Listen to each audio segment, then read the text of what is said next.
Red టీవీలో మీ వ్యాపార ప్రకటనల కోసం ఈ నంబర్ని సంప్రదించండి. నమస్తే సార్. నమస్తే. సార్ కేజ్రీవాల్ అరెస్ట్ అందరూ తెలిసిందే. అయితే కానీ ఇప్పుడు మొన్న జర్మనీ ఖండించిన వెంటనే ఇక్కడ మన ప్రభుత్వం వెళ్ళి ఒక అధికారిని మందలించినట్టు ఎంబసీలో తెలుస్తుంది.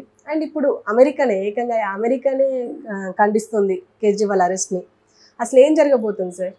కేజ్రీవాల్ అరెస్ట్ అనేది చాలా అన్యాయమైన అరెస్ట్ అనేది ఇండియాలో కూడా అనేక మంది మాట్లాడుతున్నారు. ఎందుకంటే బీజేపీ ఏం చేస్తుందంటే ముందు నుంచి కూడా దాదాపు 5422 కేసుల్ని పెట్టింది ప్రతిపక్షాల మీద.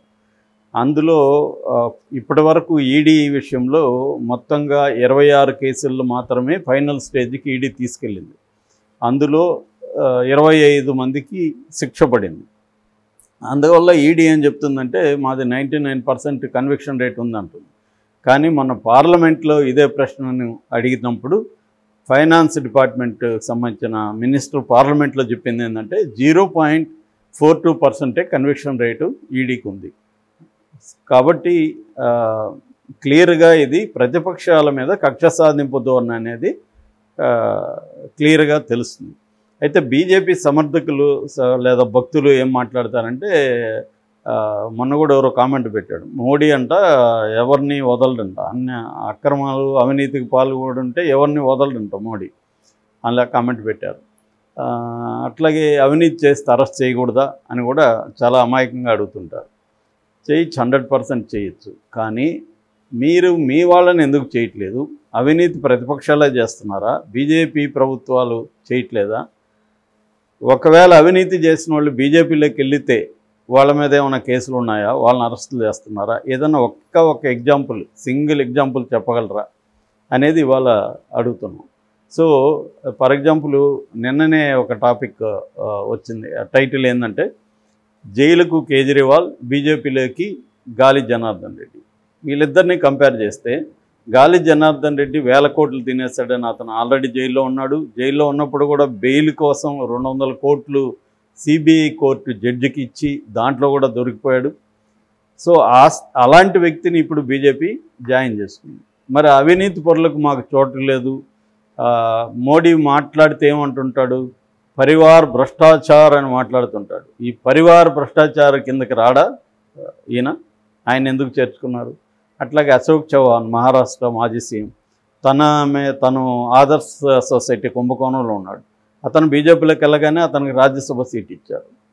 అట్లాగే అజిత్ జోగి, ఇలాగా ఎంతమంది అయినా చెప్పచ్చు.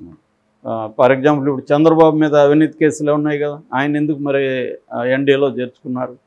అట్లాగే మన దేవేగౌడ మీద వీళ్ళే మా బీజేపీ సాక్షాత్తు పిఎంఏ మోడీని అనేకసార్లు ఆరోపించాడు. మరి మోడీ ఏమన్నా వాళ్ళ మీద కేసు పెట్టాడా?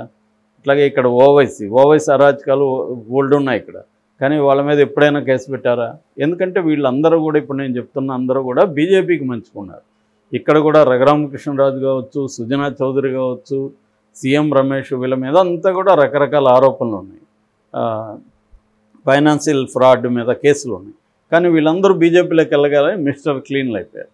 అందుకనే కాంగ్రెస్ పార్టీ ఏం చెప్తుందంటే మీరు కాంగ్రెస్ ముక్త భారత్ కాదు కోరుకుంటున్నది, మీరు కాంగ్రెస్లో ఉండే అవినీతుల ముక్త భారత్ కోరుకుంటున్నాడు. ఎందుకంటే కాంగ్రెస్లో ఎవరు అవినీతి చేస్తున్నారు వాళ్ళందరూ బీజేపీలోకి వెళ్ళిపోతున్నారు. సో వాళ్ళు మిస్టర్ క్లీన్ అయిపోతున్నారు. సో ఇక్కడ బీజేపీ లేదా మోడీ గోల్ ఏంటంటే లాంగ్ టర్మ్ గోలు, ఇండియాలో తమకు అపోజిషన్ ఉండకూడదు. అపోజిషన్ ఉండకుండా ఉండాలంటే వాళ్ళ మెథడ్ ఏంటంటే ఒకటి కేసులు పెట్టి వేధించడం, జైళ్ళలో పంపించడం. ఈ ప్రెజర్ వల్ల వాళ్ళు ఎన్డీఏలకు కానీ బీజేపీలకు కానీ చేరితే వాళ్ళని తీసుకోవడం. అందుకని ఇప్పుడు చంద్రబాబు విషయంలో కూడా బీజేపీ ఏం చేసింది? జగన్ ద్వారా చంద్రబాబును అరెస్ట్ చేయించి ప్రెజర్ చేసి చంద్రబాబే వచ్చే విధంగా చేసుకుంది. సో ఇది అన్ని చోట్ల ఇదే జరుగుతుంది. ఇక్కడ కూడా నేను ఇప్పుడు చెప్తున్నా, కేసీఆర్ కానీ బీఆర్ఎస్ కానీ పెద్ద ఎత్తున ఎందుకు ఆందోళన చేయట్లేదు? ఢిల్లీకి వెళ్ళి వాళ్ళు మామూలుగా అయితే ఢిల్లీకి ఒక 1000 మందిని తీసుకెళ్ళి జంతర్ మందర్ దగ్గర అంతా చేసేవాడు. ఎందుకు ఇవన్నీ చేయట్లేదంటే వాళ్ళు పోరాడదలుచుకోలేదు బీజేపీతో. వాళ్ళు లోపాయికారిగా ఎన్డీఏలో చేరడానికే ట్రై చేస్తున్నారు. అది కానీ జరిగితే రేపొద్దున కవితకు కూడా త్వరగా బెయిల్ వచ్చే అవకాశం ఉంది. రేపొద్దున ఈమె బెయిల్ అప్లికేషన్ వేస్తే వాళ్ళు అబ్జెక్ట్ చేయరు, కాబట్టి బెయిల్ ఇచ్చేస్తారు. సో ఇలా క్లియర్గా ఏంటంటే కవితను కూడా ఇప్పుడు ఎందుకు అరెస్ట్ చేశారు ప్రధానంగా అంటే కేజ్రీవాల్ కోసం. కేజ్రీవాల్కి ఒక మోడీ కాంపిటీషన్ ఇస్తున్నాడు కేజ్రీవాల్. ఎందుకంటే ఆయన ఢిల్లీకే పరిమితం కాలేదు. ఇటు పంజాబ్లో గవర్నమెంట్ ఫామ్ చేశాడు, గుజరాత్లో 14% ఓట్లు తెచ్చుకోగలిగింది ఆపు, ఇటు గోవాకి వెళ్ళారు, మెల్లమెల్లగా విస్తరిస్తున్నారు, ఇండియా కూటమిలో బలంగా ఉన్నాడు. రెండోది ఆయనకి మిస్టర్ క్లీన్ ఇమేజ్ ఉంది, అట్లాగే గవర్నెన్స్ కావచ్చు, పథకాలు కావచ్చు బాగా అమలు చేస్తున్నారు ఢిల్లీలో. సో అందువల్ల కేజ్రీవాల్ని వేరే రకంగా దెబ్బ కొట్టడం వాళ్ళకి కుదరట్లేదు. అందుకని అవినీతి మరొక ఆయనకు కూడా అంటించేసి ఆయన్ని జైల్లో పెట్టేస్తే, అది కూడా ఎలక్షన్ ముందు ఎందుకు చేశారు ప్లాన్గా, ఎప్పుడుదో ఇది కేసు 2022లో నమోదైన కేసు. ఇప్పటివరకు ఎందుకు అరెస్ట్ చేయలేదు అంటే కరెక్ట్గా ఎలక్షన్ ముందు ఆయన చేస్తే ఆయన క్యాంపెయిన్కి వెళ్ళకపోతే ఆ మేరకు తమకు ఉపయోగపడుతుంది అనేది బీజేపీకి ఉండే అంచనా. అందువల్ల ఇది గమనిస్తా, ఇది ఏదో అంటారు కదా మనం కళ్ళు మూసుకొని పాలు తాగుతుంటే పిల్లి అని, అలాగా మోడీ ఏదో నా దగ్గర పవర్స్ ఉన్నాయి, నా దగ్గర ఈడీ ఉంది, సిబిఐ ఉంది, ఇన్వెస్టిగేటివ్ ఏజెన్సీలు ఉన్నాయి, నేను అన్ని వ్యవస్థలను గుప్పెట్లో పెట్టుకుంటానంటే ఇవాళ కుదరదు. వరల్డ్ గమనిస్తుంటుంది, వివిధ దేశాలు అబ్జర్వ్ చేస్తుంటాయి, సో మాట్లాడతాయి. అలాగా జర్మనీ ఫస్ట్ స్పందించింది. జర్మనీకి సంబంధించిన ఫారిన్ అఫైర్స్ శాఖలో సెబాస్టియన్ ఫిషర్ ఆయన మాట్లాడాడు. ఆయన ఏమన్నారంటే ఫెయిర్ అండ్ ఇంపార్షియల్ ట్రయల్ అని చెప్పారు కేజ్రీవాల్కి ఉండాలి. ఇందులో he can make use of all available legal avenues without restriction ఉండాలి అనేది ఆయన చెప్పాడు. వాళ్ళు ఏం ఖండించలేదు, అరెస్ట్ చేయొద్దని చెప్పలేదు, ఖండించలేదు. ఆయనకి ఫెయిర్ అండ్ ఇంపార్షియల్గా ఉండాలని చెప్పారు. దాన్ని కూడా సహించలేక ఇక్కడ మన ఇండియన్ ఫారిన్ అఫైర్స్ మినిస్ట్రీ ఏం చేసిందంటే అక్కడ ఇండియాలో ఉండే వాళ్ళ ఎంబసీలో ఉండే అధికారిని పిలిపించి అతన్ని మందలించింది. మీకు బుద్ధి లేదా, మీకేం సంబంధం, మా అంతర్గత విషయాల్లో మీరు ఎలా జోక్యం చేసుకుంటారు, మా జ్యుడిషియల్ ప్రాసెస్ని, ఇండిపెండెన్స్ ఆఫ్ జ్యుడిషియరీని మీరు అవమానిస్తున్నారు అనేది ఆయనకి చెప్పారు. ఆయన సరే నేను మా ఫారిన్ అఫైర్స్ శాఖకి ఈ విషయాన్ని చెప్తానని చెప్పేసి వెళ్ళిపోయాడు. అప్పుడు అందరూ కూడా చూడు మోడీ అంటే ఏమనుకున్నారు, జర్మనీని గడగడలాడిచ్చాడు అన్నారు. ఇప్పుడు నిన్న అమెరికా ఖండించింది. అమెరికాకు సంబంధించిన ఫారిన్ అఫైర్స్ సంబంధించిన ఒక వ్యక్తి ఈమెయిల్లో ఎవరో ఒక ప్రశ్న అడిగారు, దీని మీద మీ స్పందన ఏమంటే అది కూడా క్లియర్గా ఏం స్పందించిందంటే fair, transparent and timely legal ప్రాసెస్ని ఫాలో అవ్వాలి అనేది అమెరికా చెప్పింది.